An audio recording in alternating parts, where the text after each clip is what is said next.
Welcome to Ashgabat, a city you've never heard of, in a country you've never heard of. The country is called Turkmenistan, and you've never heard of it because it's only existed for a little while. And if you have heard of it, you probably have heard of it in a negative light because there's a little bit of a conspiracy about why you're not allowed to know what's going on here. And in this video, I'm going to cover it. I believe that this city and this country have access to multiple sources of free energy.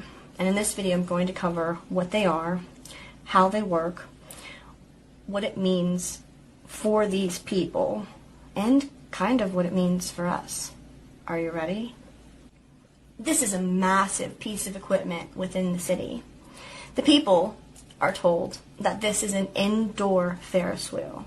And, by all accounts, it looks just like that. And it functions as that too. Except almost nobody goes to ride it. And I believe that it's actually a free energy harvester hiding in plain sight. Also, that's not the Star of David. That's 8 points. And it represents the 8 gates into paradise. And the person who made this, the president of the country who designed this, wanted 8 gates of paradise for his constituents. And the more I learn about the country, the more it seems like he wanted quite a lot for his constituents, considering he gave them access to all of this free energy. So, you might ask, why, Daphne, do you think that this is more than just a Ferris wheel? Well, let me tell you a couple things about a Ferris wheel. The whole entire point of it is for you to be able to see the ride. You know, the perspective changes as you go up, then you come back down, and you get to see things.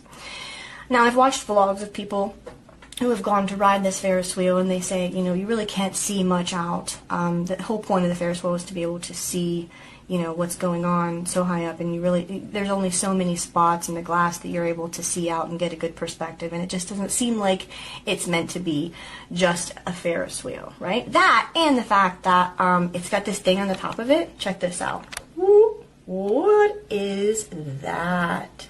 Well, we're going to talk about it. This monument was erected by the country's first leader, and it has a statue of him on top of it, which rotates with the sun, and he's always facing the sun. And I believe that this statue that represents their neutrality harvests electricity from the atmosphere as well as solar power. And he erected this because he didn't want to go to war with anybody, and he didn't want anybody to go to war with him. And this was a symbol of his neutrality, in that he was so independent that he didn't need to go to war with anybody. He didn't need to go rob any countries. He didn't need to send his people to war. And he never did. He never did. Actually, his tactic worked for over 20 years. And I'm going to talk to you about exactly why I believe this is harvesting more than one source of energy. Now, any of you watching who have any desire to learn more about what I'm talking about, you all have the ability to look up how atmospheric electricity works and learn for yourself. You will be surprised to find out that it runs on something called a corona wheel or a corona motor. And also, check this out. So as it turns out, all you have to do is put a metal stake in the ground, and the higher up that stake goes, the more atmospheric power you can harvest. In our case, we got good results at around 120 meters, or 390 feet up. At 100 volts per meter, or 100 volts per yard, that's 12,000 volts between that height and the ground. But, just as with you standing on the ground, the wire is an electrical conductor, and so is also at ground potential. Looking at the equipotential lines around the wire, that voltage of 12,000 volts exists between some distance away from the wire and the wire. You can see that the equipotential lines are closest together at the top of the wire. This means the attraction is strongest there, and electrons make their way upward in the wire. Let's look more closely at the top of the wire. We put 6 sharp points using sewing pins at the top of that wire, but for ease of illustration I'll draw just one. Notice that because of the sharp shape at the point, the charges are crowded together at that point. Remember also... You get the idea. These are the street lamps in Ashgabat in Turkmenistan, and what makes them very interesting is that they harvest enough atmospheric power to run themselves. if you check out the points on the top of each one, and understand that though they are not as high as the Eiffel Tower, they're not generating as much energy as the Eiffel Tower. Altogether, they are generating more. And if you were to look at the streets of Ashgabat, you would wonder, why in the hell do they have so many street lamps? And the answer is that because at that level, they can only generate so much atmospheric energy, so they have to have several of them, like in long rows, which help add to their abundant natural resources, which include natural gas, oil, solar, and atmospheric power. Now, we have this structure, also known as a power plant, in Ashgabat, and it is a serious machine. If you look at the dome and the points on all of the towers, actually all of the other domes around the big dome, you understand that this is a source of what is known as Antiquitech. And if you watch John Levi's videos, you know exactly what I'm talking about. They are harvesting a massive amount of energy right here. And they share it with their people. Their people only pay 10% income tax. Their people get free electricity, free gas, and they only pay, I think, 2 cents per liter of gasoline. So they get their natural gas for free, they get their electricity for free, and they only pay 10% income tax. And they get to live near structures that look like this, and they get even better. This is more than just what it looks like. It's not just a building or a bank or a hotel. This is Antiquitech, and if you notice the points at the top and all of the gold leaves, these are not just for decoration. Those points are not just for decoration. Those are harvesting energy. At nighttime, the city comes to life and shows off all of their many sources of free power. Yes, they do. And people wonder why the town looks like a ghost town in the middle of the day, but the truth is that it's a lot like Las Vegas. It's really hot. It's in the middle of the desert. It's so hot in the day that they don't really go out and do much, so it looks like a ghost town and people think, it's so creepy. Oh, it's North Korea. It's so creepy. There's nobody there. But there are people there, and they come out just like they do in Las Vegas and enjoy their abundant, beautiful, free energy and lights, and they have a pretty active nightlife. And this being just one more example of them flexing their beautiful, beautiful power and their skills. This is the Tower of Independence, which indicates that they will never go to war with any country because they have all of the resources that they need, that they are completely an independent people and an independent culture, and they do not have Coca-Cola or McDonald's. This is what's known as their wedding building. This is where their people go to get married. And it's also an enormous solar power collector. It is fantastic. And the people chilling by the pool here, they're really enjoying all the water that's been brought into the middle of the desert. We're going to talk about why this town, this city, this country has brought so much water in. Now, as we discussed with the domes and the towers and the atmospheric energy, what you can come to understand from this photo is that this is a power plant, and the ponds around it are not for appearance. This is not landscaping, this is not decor, this is not feng shui. These are cooling ponds for this power plant.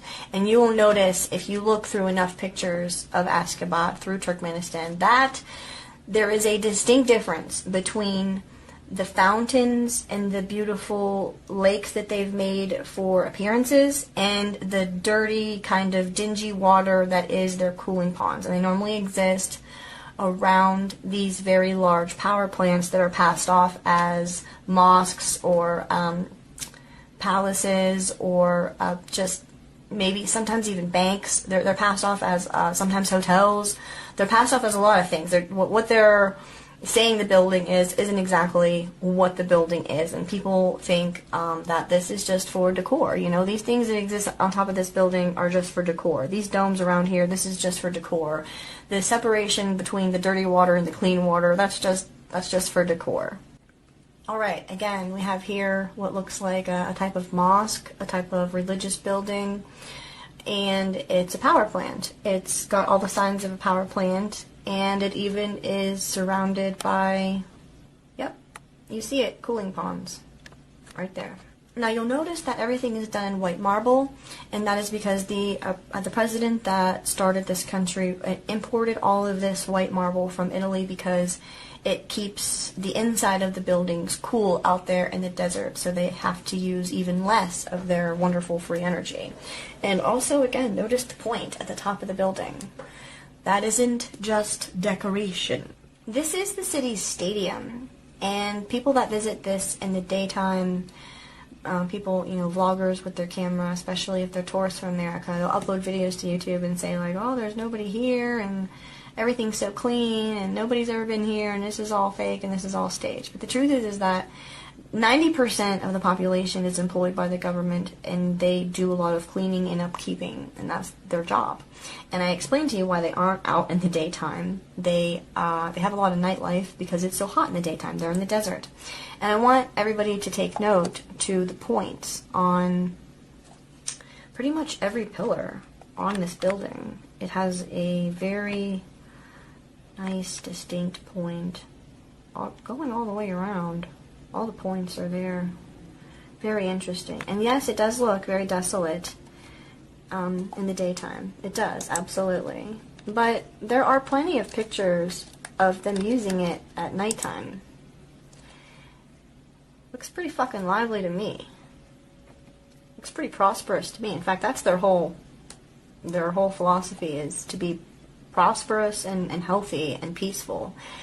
And they're not, protesting or breaking windows. No, they're cleaning windows. They're building things. They've built this since 1991. They've built this since some of you were born. What have you accomplished? When he's been accomplishing this. Just looking at this makes me feel like a loser. I can't even believe someone has accomplished something this amazing. And they're harvesting free energy and they're giving it to their people. That's pretty incredible. Now, when we take a really good look at this picture of Ashgabat at nighttime, and we see it lit up kind of like Las Vegas, I want you to notice in the back where there are these consistent lights. This is a walkway. This is I believe it's 8 kilometers, don't quote me on that, but I believe it's an 8 kilometer long walkway for the people to enjoy for their health. Again, the country does do so much with free energy. They have so much money. They're so prosperous that they don't have to profit off of illness. They don't have to profit off of poverty. They don't have poverty. Like, people that go there from America that vlog, they're like, where are all the people? What do you mean? The vagrants? The homeless people? The rioters? Is that what you're talking about? Because they don't exist there. The country has no crime, no poverty, no homeless people. Okay, again, this is one of the presidential buildings, and you'll notice that the buildings with the gold domes that are doing a lot of the power making, the fountains and the ponds in front of them are a little bit dingy. They're definitely not just for decor. They're being used as cooling ponds. Again, here's a distinct difference between the colors of the water. This one on the right looks like it's doing a lot of cooling and it's actually functioning, and the ones on the left are looks like they're more for appearances. Now, if you were thinking that this country sounds fantastic and you want to move there, I don't believe that you can. I don't believe they accept any type of immigration, and it's really hard to even get in for a visit. And the reason I believe they don't do that is because I'm not sure they want to water down their culture. And you wouldn't be able to take your dog for a walk in this park because dogs aren't allowed. The city is clean because you are not allowed to smoke in it, and you are not allowed to have a dog in it. And these strict rules are what keep people thinking that this is a terrible country and it's oppressive and it's awful. But they don't make their women wear face masks. They don't make anybody dress like beekeepers. They don't oppress their women. They do not divide their culture with racism. They do not divide their culture with sexism and promote that. They have a very peaceful culture that they love very much.